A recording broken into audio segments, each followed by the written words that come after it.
Le drapeau officiel de la Confédération des États du Sahel a été dévoilé hier à Bamako en présence du Premier ministre malien ainsi que des ministres de l'AES. Vous pouvez remarquer que la dominante verte souvent associée à la croissance, symbole de l'espoir et de la prospérité.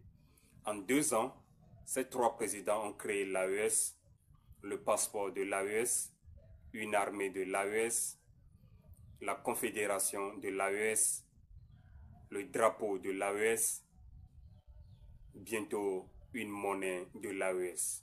Tout ça, c'est pour lutter contre les terreaux et le développement de leurs pays respectifs. Le drapeau de la Confédération a été présenté au président Goïta. Voyons tout cela avec Garibou Pérou et Tchédje Kamara.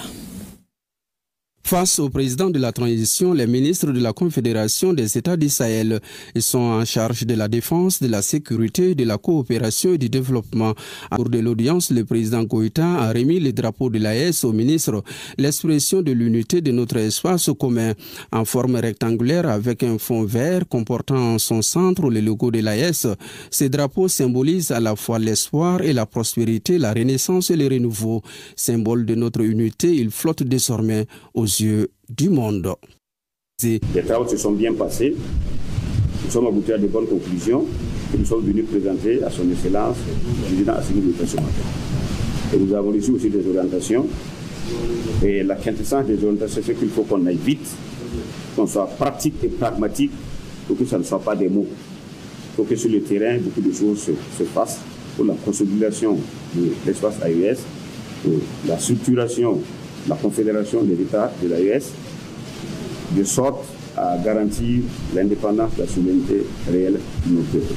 Orientés vers le progrès et la prospérité, les pays de l'AES veulent aller vite, c'est-à-dire avancer sans perdre du temps, préservant l'unité supérieure des populations de l'AES.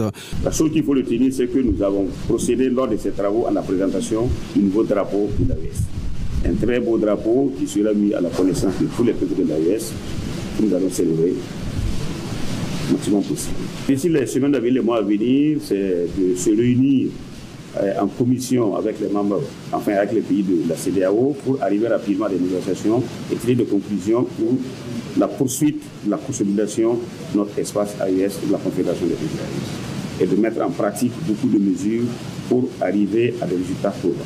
Animés par la vision panafricaniste, les 3 chefs d'État de l'AES préconisent une approche globale, pragmatique, encourageant les ministres à accélérer la mise en œuvre des projets identifiés dans la feuille de route.